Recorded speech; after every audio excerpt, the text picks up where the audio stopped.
G'day everyone, in today's kit bash video I'm going to make a Stormblade. It's done so with a Baneblade kit, and then this monstrosity piece of resin being a Warhound Titan plasma Blastgun, I think that's the official term. Now this is not cheap, this is 50 quid. It's not cheap at all. You get obviously the Blastgun itself and all these bits and pieces. Now these little things here basically fit like that. There must be like charge cells. And this monstrosity here actually is a ball joint which goes onto the actual Warhound model. So not cheap, 50 quid, but to buy the actual Stormblade itself from Ford was 150 quid.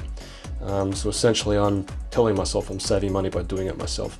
Now the idea for this came from one of my patrons, who said I have a go at actually kit bashing one, but also I know Morty and Glorious on a video as well looking at this kit, this model, and actually at 380 points, it's actually really well costed now. So it's about 15 points per wound, which as per a video I did here, you can actually see the analysis. That's actually the same points per wound as a Limit Rust battle tank.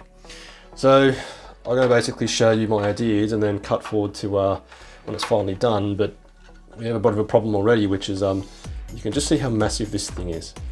Obviously it's really quite long, and if you compare it to basically the cavity in there, I'm going to be doing some pretty aggressive chopping of this piece of resin. Now, I don't know where I'm going to cut it, there or there, but if I put it back on the chassis, if you look from the top-down view, you can just see how big this bloody thing is. So, if I actually put it there, I don't know how I'm going to make it stay still and not fall down. If I put it there, it might be okay, but because I want to magnetize this, wish me luck, because obviously I've got it magnetized for the other variants, but we'll see how we go. Okay, so wish me luck, and I'm going to fast forward to when it's finally done.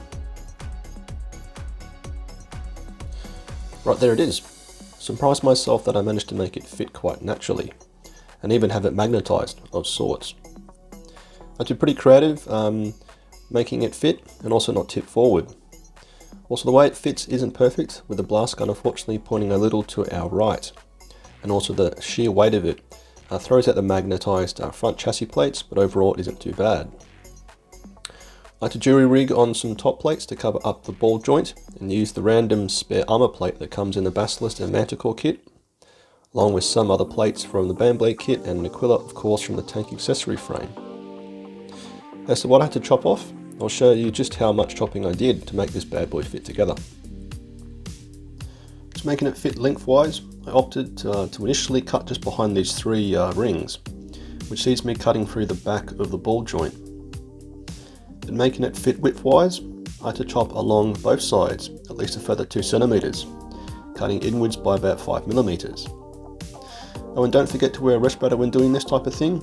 I usually don't bother, but given how much I was chopping, I thought I'd be on the safer side. I also had to chop away the hanging cables underneath the gun to get it sit neatly in the chassis. Then I cut out a slit so it could slide into the existing plastic securing lug. I think I cut this aspect a bit wonky, which is why the gun now points a little to the right.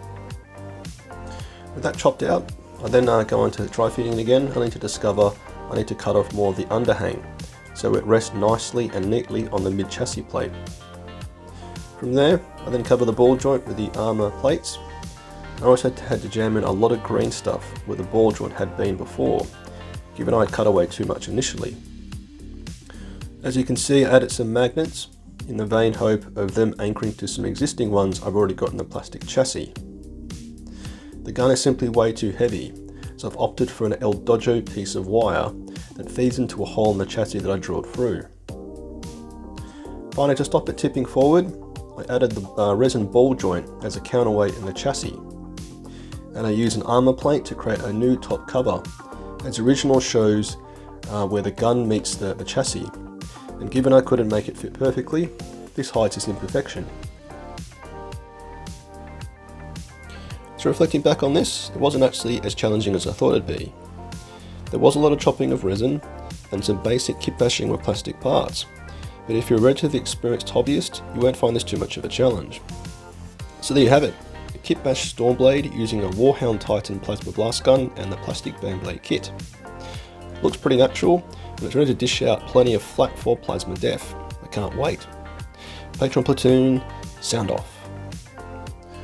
Tank Commander Glenn, Tank Commander Mitchell, Tank Commander Watchdog Van Etten, Colour Sergeant DuPont, Sergeants Brady, Vidal, Gilliam, Merrill, Veteran Gibson, Hall, Lundeen, Witten, Guardsman Combs, Flint, Heels, Malek, Nitin, Nguyen, Smith, Tom, Tompkin, Conscript Craft, Conscript England,